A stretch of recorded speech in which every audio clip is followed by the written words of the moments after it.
تشدد کی جو کیفیت بڑھی ہے پاکستان میں، کبھی مذہب کے آڑ میں، مذہب اور انتہا پسندی کو ملا کر جو یہ خوفناک ایک نیا تشدد کا مزاج پیدا ہوا ہے، جہاں آپ تشدد کو جسٹیفائی کرتے ہیں مذہب کے نام پر۔ اب تو کلچر کے اوپر بھی ہونے لگا ہے، ایبسلیوٹلی، آن لنگوسٹک بیسس۔ جی فلانے علاقے میں فلانے لوگ رہتے ہیں، فلانے علاقے میں فلانے لوگ رہتے ہیں۔ اسی لیے ڈینجرس۔ اس وقت بیونڈ دا لاسٹ ماؤنٹین میں گبول صاحب ایک ہم نے سین رکھا تھا فلاور شو کا، بہت خوبصورت فلاورز جو ہم نے بلکہ منگوائے تھے لندن سے، اور اس میں داخل ہوتے ہیں کچھ 3 ایسے افراد جو بغیر کسی پرووکیشن کے ان خوبصورت پھولوں کو اپنے ہاتھ سے لے کر موچتے ہیں، پھاڑتے ہیں، توڑتے ہیں۔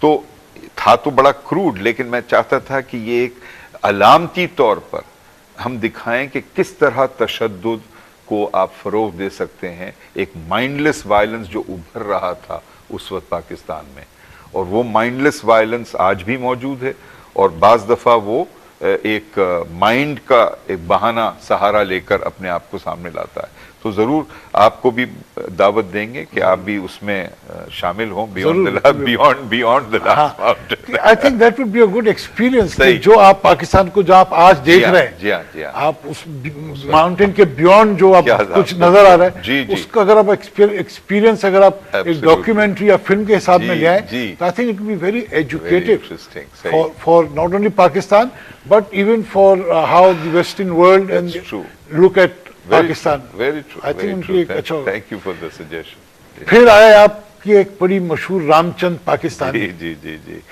That was quite a hit. جی ہاں، ماشاءاللہ 40 فلمی میلوں میں، بین الاقوامی فلموں میلے میں اس کو دعوت دی گئی ہے، 5 بین الاقوامی ایوارڈز ملے ہیں اس کو، انٹرنیشنل فلم کرٹکس ایوارڈ، ستیہ جیت رے آنریبل مینشن ایوارڈ، پھر سوئٹزرلینڈ میں جرمن بولنے والے لوگ، فرانسیسی بولنے والے لوگوں نے جب یہ فلم دیکھی تو انہوں نے ووٹ ڈال کر اسے منتخب کیا ہماری سب سے پسندیدہ فلم فریبورگ فیسٹیول کی۔ تو یہ اعزاز پاکستان کے لیے رام چند پاکستانی نے حاصل کیا، نیشنل ایوارڈ بھی ملے۔ میری بیٹی مہرین جبار نے اسے ڈائریکٹ کیا، میں نے تو اس کی کہانی کو انیشلی لکھا اور پروڈیوس کیا، اور اب پلان ہم کر رہے ہیں۔ Was the dad the overseeing director?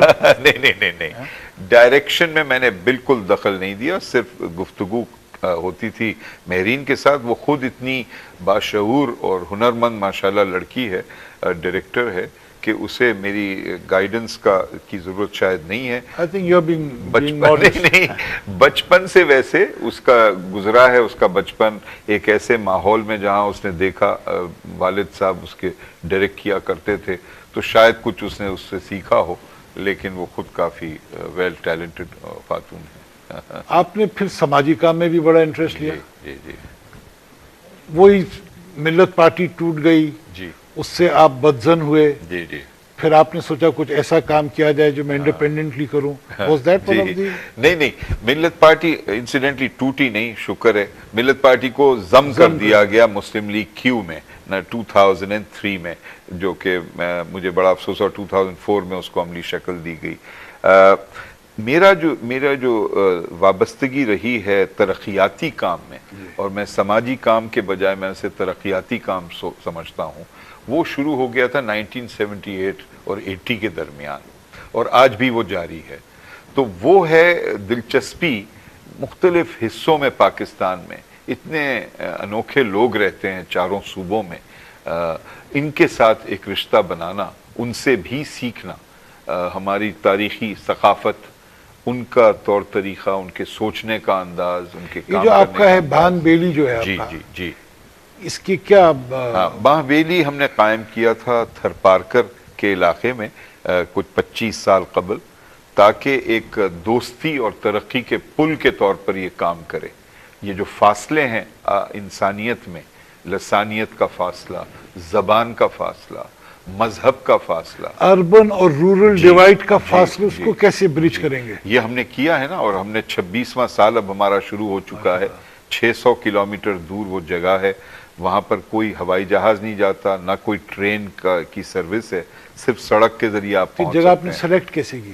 ہم وہاں جب پہنچے اتفاق سے، اس کا نام اتنا سنا تھا نگر پارکر کا، تو اس سے عشق ہو گیا اس ریجن سے، حالانکہ کوئی ہمارا تعلق نہیں ہے اس ایریا سے، لیکن اس ایریا میں ایک بڑی خوبصورتی بھی موجود ہے اور شدید غربت بھی، اور وہ واحد ایریا ہے تھر پارکر جہاں غیر مسلمانوں کی آبادی اکثریت میں بھی ہوتی ہے بعض جگہوں پر، اور خاص طور پر جن کو ہم دلت کہتے ہیں، جو بہت زیادہ پسماندہ ہندو مذہب سے تعلق رکھنے والے لوگ، تو اسی لیے ہم نے یہ پل قائم کیا۔ کیا ایکٹیویٹی ہے آپ کی وہاں؟ جی، دیگر شعبوں میں پانی کے وسائل، خواندگی، تعلیم، لڑکیوں کی خاص طور پر، صحت، سکولز قائم کیے آپ نے؟ جی کئی 100 کیے، پھر ان کو لٹریسی، اور کئی میں نے اپنے سینیٹر کے کوٹے سے جو ابتدائی فنڈز تھے وہ پورے وہیں پر ہم نے لگائے، گرلز ہائی سکولز بنانے پر اور سیکنڈری سکولز بنانے پر۔ اس کے بعد ماں بیلی نے بھی بنائے، اور ہم کیپیسٹی بلڈنگ کرتے ہیں، یعنی کہ ان کی صلاحیتوں کو اجاگر کرنا، ان کو تربیت دینا کہ اپنی رہنمائی خود کیسے کریں، اور دوسروں پر ڈیپینڈ کرنے کے بجائے اپنے آپ پر زیادہ ریلائی کریں۔ ڈو یو تھنک کہ گورنمنٹ کی انوالومنٹ زیادہ ہونی چاہیے سوشل سیکٹر کے اندر؟ کیونکہ منسٹرز ووٹ لے لیتے ہیں اور MNAs, MPs بن جاتے ہیں۔ اگر ہم یہ کانسیپٹ لیتے ہیں کہ ریپرزینٹیٹیو گورنمنٹس ہیں اور یہ لوگوں کے ریپرزینٹیٹیوز ہیں، تو پھر یہ غربت بڑھتی کیوں جا رہی ہے، کم نہیں ہو رہی ہے؟ سکولز، کالجز نہیں ہیں تو پھر ایسے ہی سلسلہ چل رہا ہے۔ اس کی کیا وجہ ہے؟ اور غربت بڑھنے کی وجوہات صرف حکومت کی نااہلیت نہیں ہے۔ اسی غربت کو مینج کرنا، کنٹین کرنا کئی فیکٹر سے تعلق رکھتا ہے۔ جو بین الاقوامی نظام ہے، فری مارکیٹ جسے ہم کہتے ہیں، وہ ایک بڑا ظالمانہ نظام ہے، جہاں پر وہ پروڈکٹیو ہو سکتا ہے، کریٹیو ہو سکتا ہے، وہ ڈسپیرٹی کو بھی بڑھا سکتا ہے۔ اس وقت امریکہ اور برطانیہ میں غیر برابری کی جو حقیقت ہے، تاریخ میں سب سے زیادہ شدید پائی جا رہی ہے۔ گزشتہ 30 سال میں غیر برابری، سب سے رئیس 1% اور سب سے غریب 20% کے درمیان دگنا کیا تگنا ہو چکا ہے وہ فرق۔ تو غیر برابری اور غربت میں کئی بین الاقوامی فیکٹرز ہیں، کیپٹلزم کا دخل ہے اور مینجمنٹ کا۔ ساتھ ساتھ یہ بھی حقیقت ہے کہ چین میں جہاں انہوں نے فری مارکیٹ کی پالیسیز اپنائیں، پہلی بار 400 ملین یعنی کہ 40 کروڑ انسانوں کو شدید غربت سے نکال کر انہوں نے مڈل کلاس کا حصہ بنا دیا، اور وہ ثابت کرتا ہے کہ جیسے آپ کہہ رہے ہیں حکومت کی ایک ذمہ داری بنتی ہے۔ بالکل، اور وہ ہماری انفارچونیٹلی ہمارے جو فنڈامنٹل رائٹس آئین دیتا ہے، جی، ان کو سیف گارڈ تو حکومت ہی کر سکتی ہے نا، اس کو امپلیمنٹ حکومت ہی کر سکتی ہے۔ جی، اگر آپ کے MNAs, MPs جس علاقے سے الیکٹ ہو کے جاتے ہیں، جی، اور پھر ان کی جو یوزفلنس ہے ایم پی اے کی، وہ یہاں تک ہے کہ بینک کے لونز مل جاتے ہیں، یا جو پیسے ان کے پاس ملتے ہیں، ان کی گاڑیاں بدل جاتی ہیں۔ میں ایک ریٹرک نہیں کر رہا ہوں، یہ ایک حقیقت ہے۔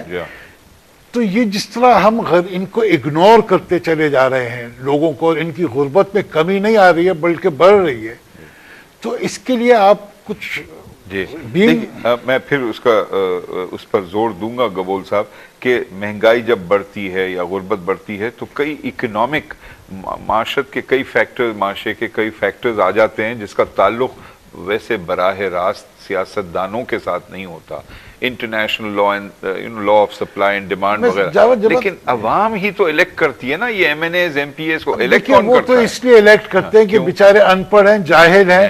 میری گزارش سنیں کہ وہاں اگر کسی کا تھانے کچہری میں کام ہو گیا، جو گاؤں کا سربراہ ہے وہی ان کا مائی باپ ہے، تو وہ جو ان کی سروائیول ہے، زندگی اور موت کی کشمکش ہے، اس میں وہ ایک رول پلے کرتا ہے تاکہ کسی کو گاؤں سے دربدر نہ کیا جائے۔ تو اس لیے وہ کمپیل ہوتے ہیں ووٹ لینے کے لیے۔ اگر یہی چیز کوئی ہماری حکومت کوئی اس قسم کے اقدامات خود لے کہ وہاں سکولز کالجز یا جو غربت کو دور کرنے کی ایک ایفرٹ کر لے, غربت دور نہ کر سکے ایک ایفرٹ کر لے, تو کون کرے گا اگر حکومت نہیں کرے گی تو. یہ بھی صحیح ہے, دیٹس ٹرو.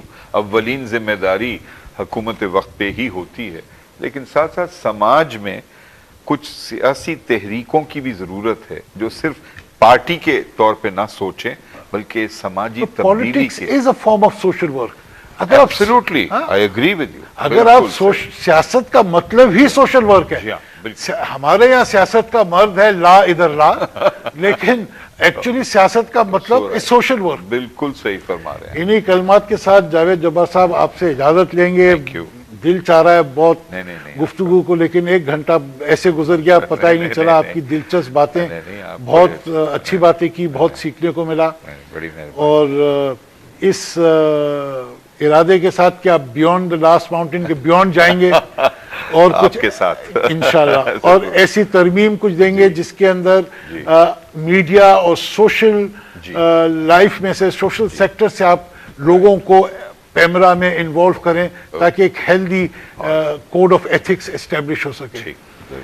خواتین و حضرات, ناظرین, یہ تھے جاوید جبار صاحب جن کی آپ نے باتیں سنی. امید ہے آپ کو ان کی باتوں سے کچھ سیکھنے کو ملا. بڑی دلچسپ گفتگو کی. اگلے ہفتے ایک نئے مہمان کے ساتھ دوبارہ حاضر ہوں گا. اللہ حافظ.